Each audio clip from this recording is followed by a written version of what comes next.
You ask Tiger to solve. This deals with linear equations with one unknown. The final result is x equals 6. Let's solve it step by step. Simplify the expression. Expand the parentheses. Simplify the arithmetic. Swap sides.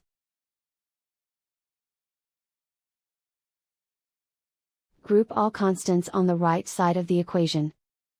Add 88 to both sides. Simplify the arithmetic.